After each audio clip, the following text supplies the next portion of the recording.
आज Doubtnut app download करें। Doubtnut पर अपने सभी गणित, रसायन विज्ञान, भौतिक विज्ञान और जीव विज्ञान के डाउट्स का करो सफाया। बस प्रश्न की फोटो खींचो, एक ही प्रश्न को क्रॉप करो और तुरंत वीडियो सोल्यूशन पाओ। अभी डाउनलोड करें। देखो बच्चों, ये क्वेश्चन क्या बोल रहा है कि दो बिंदुओं आवेश, ठीक है, के बीच क्यू आवेश वाला एक चालक गोलीय कोष रखा गया है। ठीक है, दिखाया गया है सभी आवेशों को धनात्मक मानते हुए इस कथन में सही कथन क्या होगा कि कोष में आवेश समान रूप से विभाजित है, बाह्य पृष्ठ पर आवेश असमान और बाह्य पृष्ठ पर आवेश वितरण की प्रकृति के लिए सूचनाएं पर्याप्त है। यानी हमें तीनों ही विकल्पों से ये पता चल रहा है कि बाह्य सतह पर आवेश कैसे परिवर्तित हो रहा है, हमें वो बताना है। तो देखो बच्चों, हम इसको कैसे करेंगे कि ये हमें जो दे रखा है वो क्या है, चालक गोला है। चालक गोला। अब देखो, चालक गोला है तो इस चालक गोले के कारण जो विद्युत क्षेत्र, चालक गोले के अंदर जो विद्युत क्षेत्र होगा, मान लिया है हमने यहाँ पे पी बिंदु है, तो इस पी बिंदु पर जो विद्युत क्षेत्र होगा, चालक गोले के अंदर विद्युत क्षेत्र क्या होगा, शून्य होगा। तो चालक गोले में चालक गोले में गोले के अंदर चालक गोले के अंदर चालक गोले के अंदर ई सदिश बराबर क्या होगा, शून्य होगा। तो हम यही कॉन्सेप्ट लगाएंगे, इस कॉन्सेप्ट से कर लेंगे। अब देखो, हमें ये जो चार्ज दे रखा है, अब देखो प्रश्न में क्या दे रखा है, दो बिंदु आवेश है। ठीक है, तो अपने क्या, ये दोनों चार्ज हैं, इनको मान लेते हैं ये भी क्यू है और ये भी क्यू है और ये भी क्या है, क्यू है। तीनों जो आवेश है ये धनात्मक है, ये भी धनात्मक हो जाएगा। Q2 भी क्या है, प्लस का क्यू है। ठीक है, और ये वाला भी क्या है, प्लस का है। अब देखो, यहाँ पे चालक गोले के अंदर हम एक बिंदु मान लेते हैं, ये पी बिंदु, और यहाँ से इसके अक्ष से दोनों की दूरी क्या मान लेते हैं, बराबर है। यानी ये वाली जो दूरी, इस गोले के अक्ष से ये दूरी और ये दूरी बराबर है। ये दूरी और ये दूरी क्या है, बराबर है।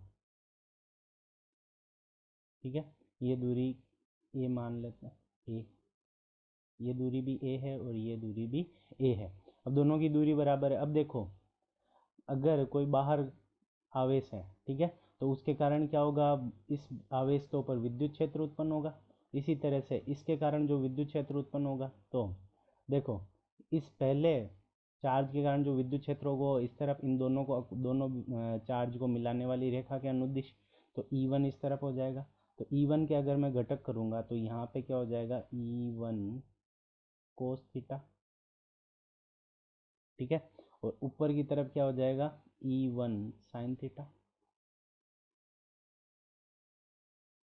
ठीक है, और इस तरफ अगर मैं करूँगा तो ये क्या हो जाएगा, E2 कोस थीटा, जो इस तरफ होगा, E2 कोस थीटा। और ऊपर की तरफ जो घटक होगा वो क्या हो जाएगा, E2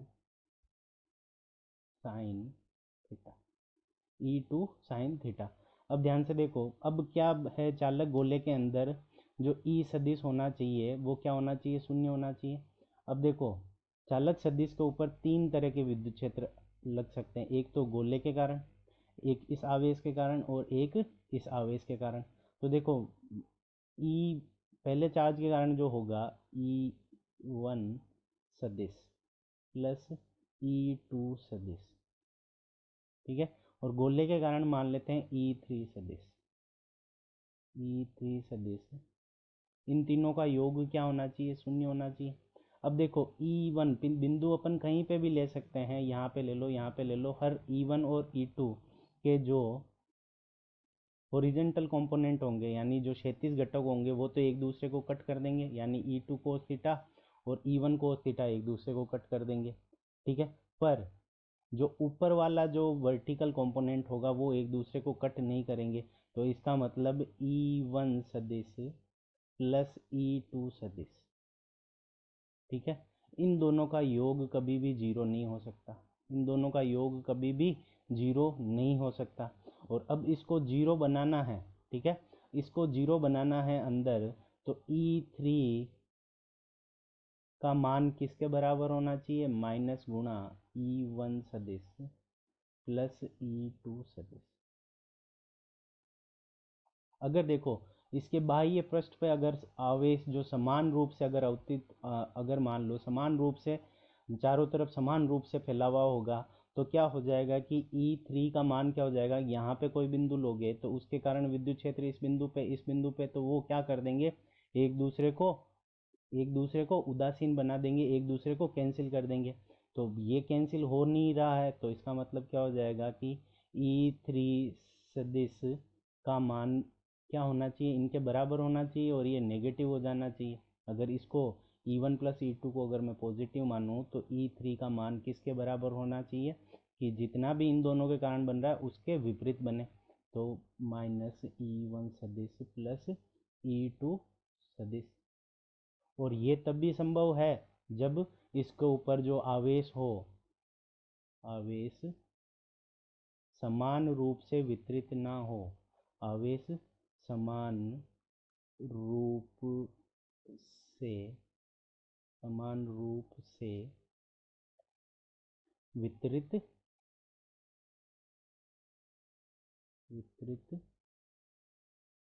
ना हो। अगर समान रूप से अगर वितरित होगा तो समान रूप से अगर वितरित हो गया तो E का कुछ भाग यहाँ से मान लेते हैं कि समान रूप से वितरित है, तो ये अगर समान रूप से वितरित होगा यहाँ का एक चार्ज, ठीक है, क्योंकि इसके ऊपर पूरा चार्ज Q है, और यहाँ का कुछ चार्ज, ठीक है, और ये सब धनावेशित है तो ये भी धनावेशित, ये भी धनावेशित, ये इस तरफ लगाएगा E और ये इस तरफ E लगाएगा, तो दोनों क्या कर देंगे, अगर दोनों समान रूप से अगर वितरित होगा तो ये दोनों भाग का जो बल होगा वो यहाँ पे शून्य हो जाएगा, ठीक है, और ये शून्य हो जाएगा तो वो E1 और E2 को कैंसिल नहीं कर पाएगा, इसलिए क्या होना चाहिए, असमान रूप से इसके ऊपर वितरित होना चाहिए ताकि E1 और E2 को कैंसिल करें। तो कोश के बाह्य पृष्ठ पर आवेश असमान रूप से वितरित होता है, ये हमारा विकल्प नंबर 2 सही हो जाएगा। कक्षा 6 से 12वीं से लेकर नीट, IIT, JEE वो एडवांस के लेवल तक 1 करोड़ से ज्यादा छात्रों का भरोसा। आज ही डाउनलोड करें डाउटनेट ऐप या व्हाट्सएप करें अपने सारे डाउट्स 8400 400 400 पर।